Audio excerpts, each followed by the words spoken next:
Vice President Pence was scheduled to meet secretly with top North Korean officials during his recent trip to South Korea.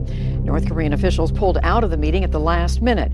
It would have come after Pence sat near Kim Jong-un's sister during the Olympics opening ceremony. The Trump White House considers North Korea's nuclear and missile programs the main threat to American national security. Last week, Miles O'Brien examined the North's ability to make the material required for nuclear weapons.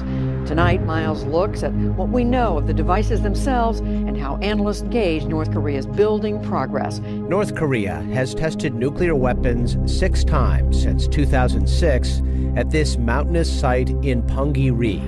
No one from the outside has witnessed such a test, but the experts believe this propaganda movie produced by the regime offers an accurate, albeit embellished, version of what happens inside.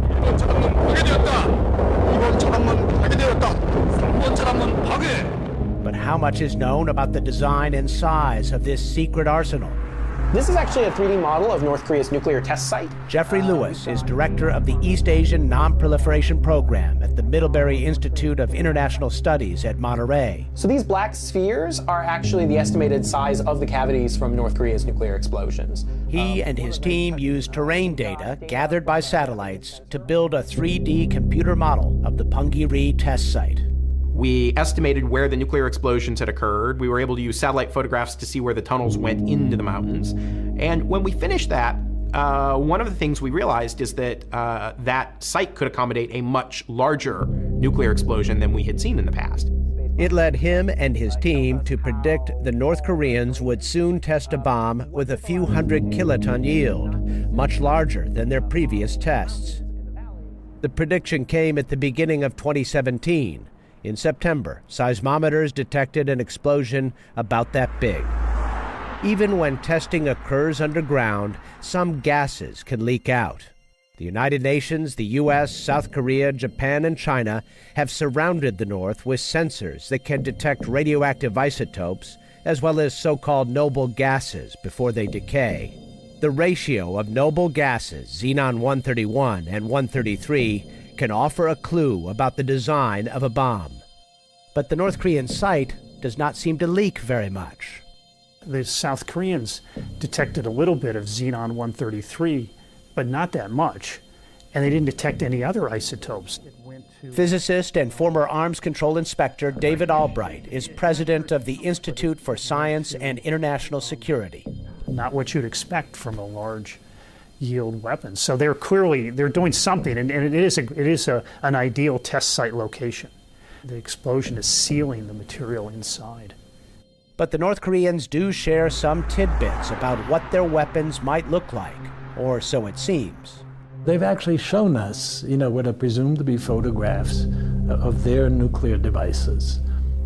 And they've shown that over the last few years' time frame. This was 2 weeks after the first nuclear test.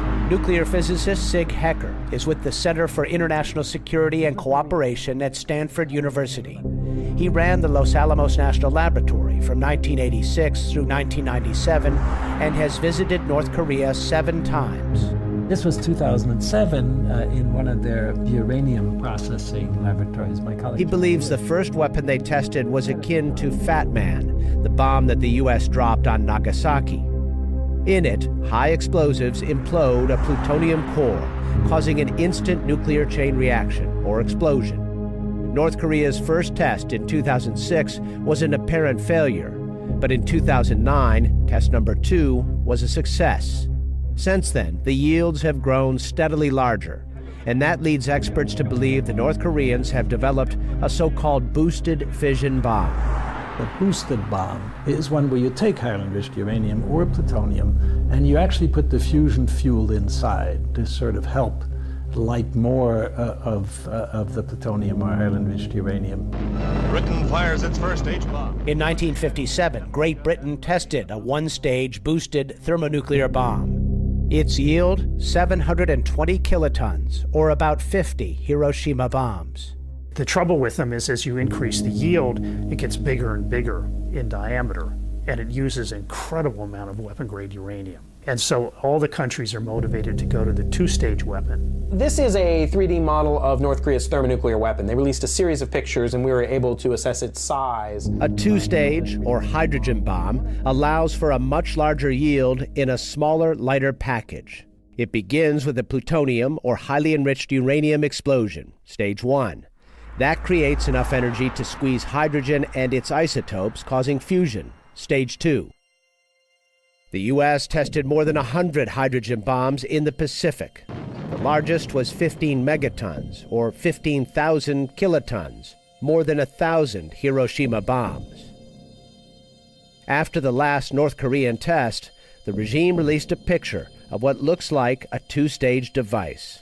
It looks as if this last test, the yield, the explosive yield of that is large enough that it was most likely a two-stage bomb.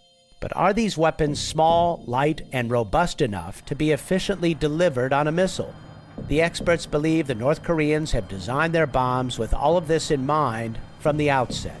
The first bomb was mostly, I think they had to prove to themselves, essentially a proof of principle that they can actually make, a fission bomb. And from that point on, they were determined towards making that bomb deliverable.